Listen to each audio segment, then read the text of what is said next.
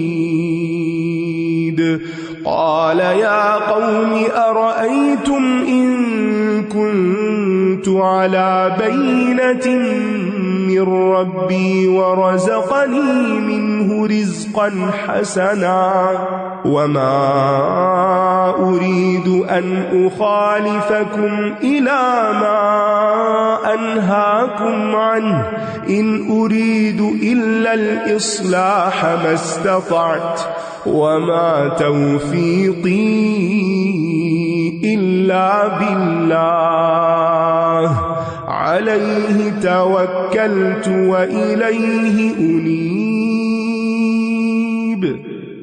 ويا قوم لا يجرمنكم شقاقي أن يصيبكم مثل ما أصاب قوم نوح أو قوم هود أو قوم صالح وما قوم لوط منكم ببعيد واستغفروا ربكم ثم توبوا إليه إن ربي رحيم ودود قالوا يا شعيب ما نفقه كثيرا مما تقول وإنا لنراك فينا ضعيفا ولولا رهطك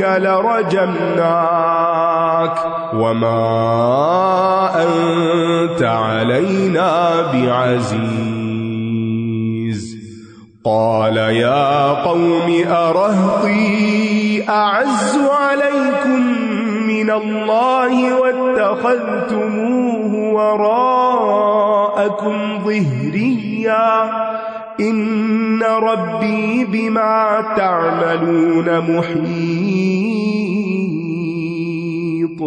ويا قوم اعملوا على مكانتكم إني عامل سوف تعلمون من يأتيه عذاب يخزيه ومن هو كاذب وارتقبوا إني معكم رقيب ولما جاء أمرنا نجينا شعيبا والذين آمنوا معه برحمة منا وأخذت الذين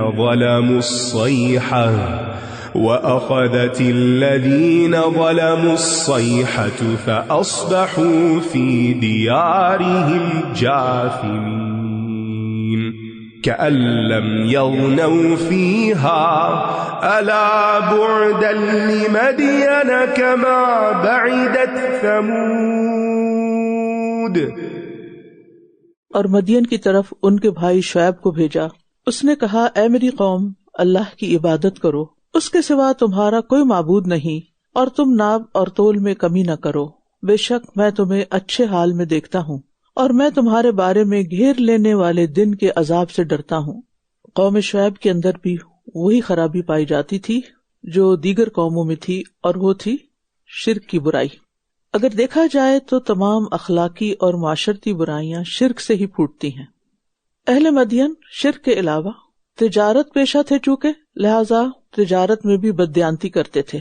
اصل میں مدین 2 تجارتی شاہراہوں کے چوک میں واقع تھا، اور یہ اس لحاظ سے بہت اہم تجارتی مرکز بن گیا تھا، تو لوگوں کا بزنس یہاں بہت فلرش کرتا تھا. لیکن انہوں نے ناپ تول میں کمی کرنا شروع کر دی. ناپ تول میں کمی اپنے آپ پر بھی ظلم ہے اور مخلوق پر بھی ظلم ہے، کیونکہ اپنے پر ظلم کیا ہے کہ انسان اس طرح حرام مال کماتا ہے جس سے بہت سی خرابیاں پیدا ہوتی ہیں، عبادت قبول نہیں ہوتی، دعائیں قبول نہیں ہوتی، اور انسان کا سکون برباد ہو جاتا ہے. اور دوسروں پر ظلم تو ہے ہی کہ ان کا حق مارا جاتا ہے.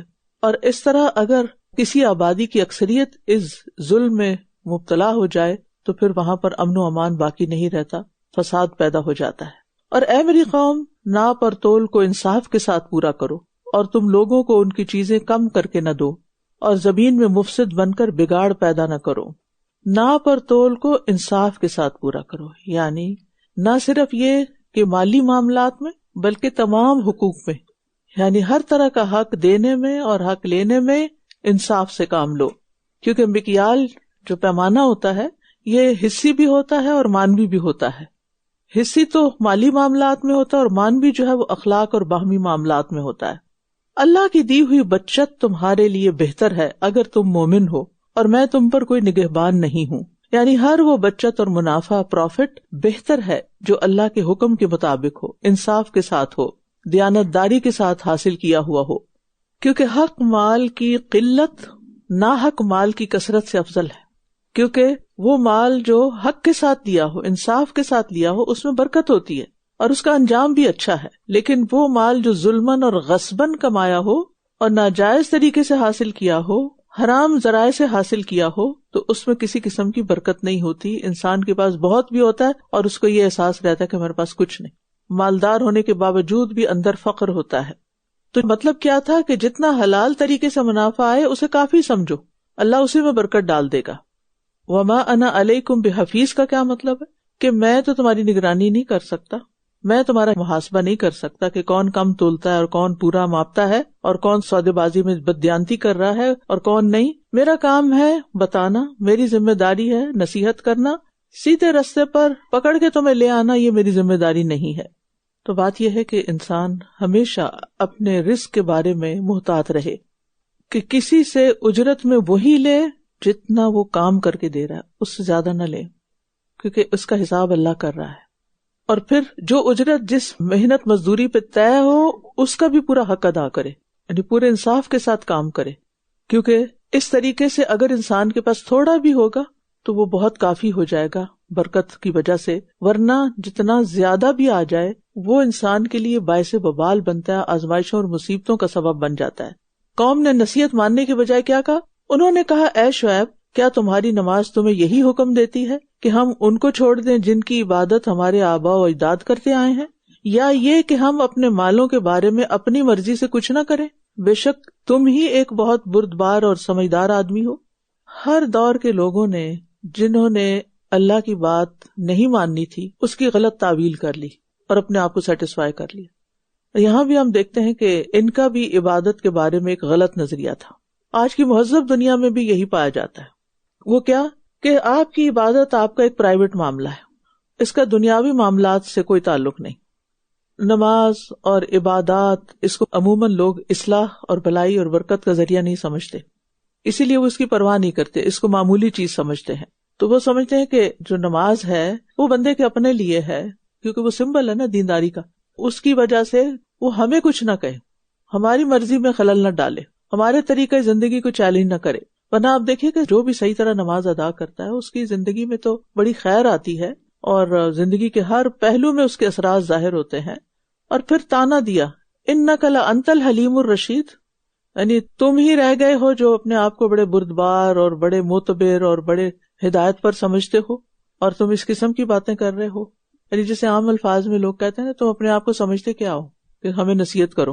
جاہل لوگوں کا یہی طریقہ ہوتا ہے کہ جب وہ نیکی کا کوئی کام خود نہیں کر سکتے نا، یا کرنا نہیں چاہتے، تو جو کر رہا ہوتا ہے اس کے پیچھے پڑ جاتے ہیں اور اس کے تانے اس کو دینے لگتے ہیں۔ اس نے کہا ہے میری قوم کیا دیکھا تم نے کہ اگر میں اپنے رب کی طرف سے ایک واضح دلیل پر ہوں اور اس نے مجھے اپنے پاس سے اچھا رزق عطا کیا ہو تو میں کیسے اس کی نافرمانی کروں؟ اور میں نہیں چاہتا کہ جس چیز سے میں تمہیں روکتا ہوں میں خود اس کے خلاف کروں۔ میں تو اپنی استطاعت کے مطابق اصلاح ہی کرنا چاہتا ہوں، اور میری توفیق تو اللہ ہی کی مدد سے ہے۔ اسی پر میں نے بھروسہ کیا، توکل کیا، اور اسی کی طرف میں رجوع کرتا ہوں۔ یہاں شعیب علیہ السلام کہتے ہیں کہ اس نے مجھے رزق حسن دیا ہے۔ یہ کون سا رزق ہے جس کو رزق حسنہ کہہ رہے ہیں؟ یہ نبوت اور وحی کا علم ہے، یہ حکمت ہے جو اللہ نے ان کو عطا کی۔ اور اگر ظاہری رزق میں مراد ہو تو وہ اپنی بات پیش کر رہے ہیں کہ میں حلال طریقے سے ہی اپنی آمدنی حاصل کرتا ہوں، اور جبکہ تم بددیانتی کرتے ہو تو میں تمہارا مددگار تو نہیں ہو سکتا کیونکہ میرا طریقہ تو الگ ہے۔ ایک اور بات سیکھنے کی یہاں یہ ہے کہ جب انسان کسی کام کا پکا ارادہ کر لے تو پھر اس کے بعد اس سے پیچھے نہ ہٹے بلکہ اللہ پہ بھروسہ کرے۔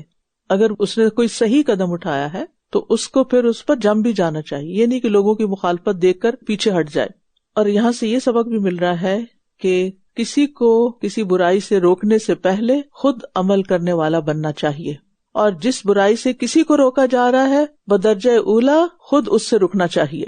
وما اريد ان اخالفكم الى ما انهاكم عنه، اور اے میری قوم میری مخالفت تمہیں ہرگز اس بات پر آمادہ نہ کرے کہ تم اللہ کی نافرمانی پر اتر آؤ اور تمہیں قوم نوح یا قوم ہود یا قوم صالح جیسا عذاب آ پہنچے، اور قوم لوط تو تم سے کچھ بھی دور نہیں۔ تو انہیں ماضی کے واقعات سے سبق سیکھنے کی تلقین کر رہے ہیں کہ میرے ساتھ جو تم نے ضد لگا رکھی ہے یا میری بات نہیں ماننا چاہتے تو اپنا بھلا کسی طرح بھی سوچ لو، ایسا نہ ہو کہ تمہارے اوپر وہی شامت آئے جو پچھلی قوموں پر آئی تھی۔ اور اس سے یہ بھی پتہ چلتا ہے کہ قرآن مجید میں جو واقعات کی ترتیب ہے وہ عمومی طور پر کرونالوجیکل آرڈر ہے، یعنی کہ ترتیب زمانی جس کو کہتے ہیں۔ اور اپنے رب سے استغفار کرو، پھر اس کی طرف لوٹ آؤ، یعنی کہ معافی مانگ کے پھر دوبارہ وہی کام کرو، اس کی طرف رجوع کرو۔ بے شک میرا رب نہایت رحم کرنے والا، بہت محبت کرنے والا ہے۔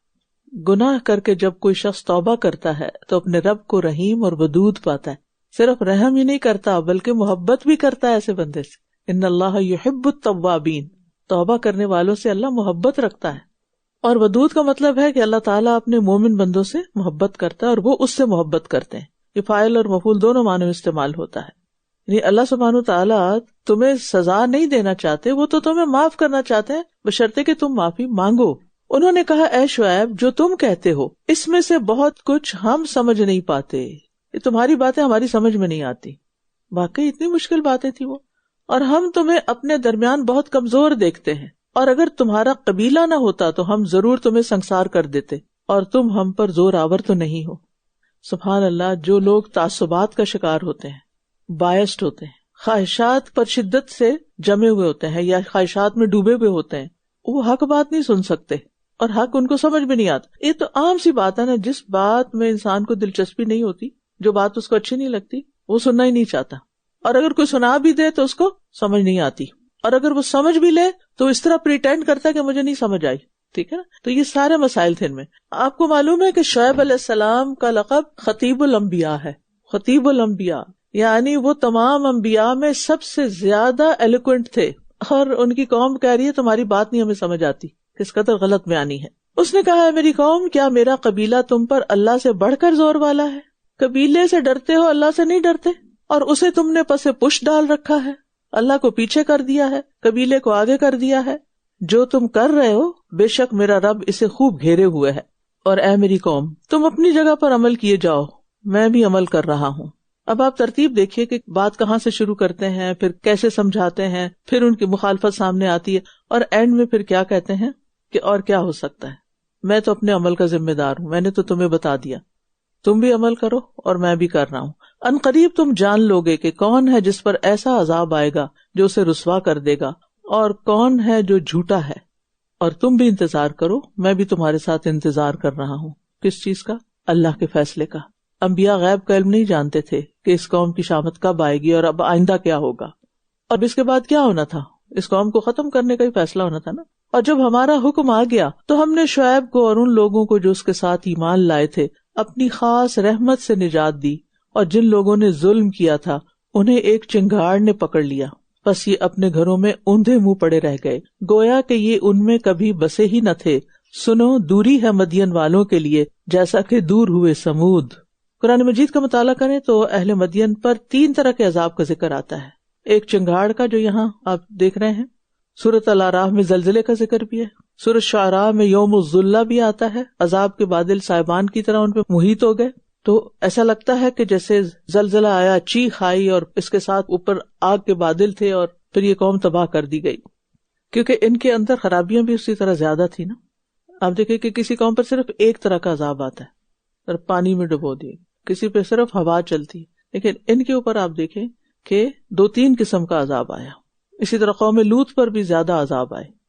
اب دیکھیں کہ آپ نیکی کرتے ہیں نا تو اس کا بدلہ نیکی کی شکل میں اسی قسم کی کسی خیر بھلائی کی شکل میں آپ کے سامنے آ جاتا ہے، کیونکہ یہ قاعدہ ہے الجزاء من جنس العمل. یہ یاد رکھیے، جزاء من جنس العمل کیا مطلب ہے اس کا؟ جیسا عمل ہوگا ویسی ہی جزا ملے گی، جیسا کرو گے ویسا بھرو گے. یہ ایک یونیورسل اصول ہے. تو کسی کے ساتھ بھی زیادتی کرتے ہوئے سوچ لیں کہ جو میں آج کر رہی ہوں نا، ساس کی شکل میں یا بہو کی شکل میں، یہ کل مجھے دیکھنا پڑے گا، کہیں نہ کہیں سے یہ سامنے آئے گا، تو مجھے رک جانا چاہیے. اسی طرح کوئی بھی چیز اچھا عمل کریں گے تو اس کا بدلہ بھی اچھا ملے گا، اور اجتماعی طور پر اگر کسی قوم کے اندر کوئی برائی ہوتی ہے تو پھر اسی قسم کی سزا بھی کوئی آتی ہے.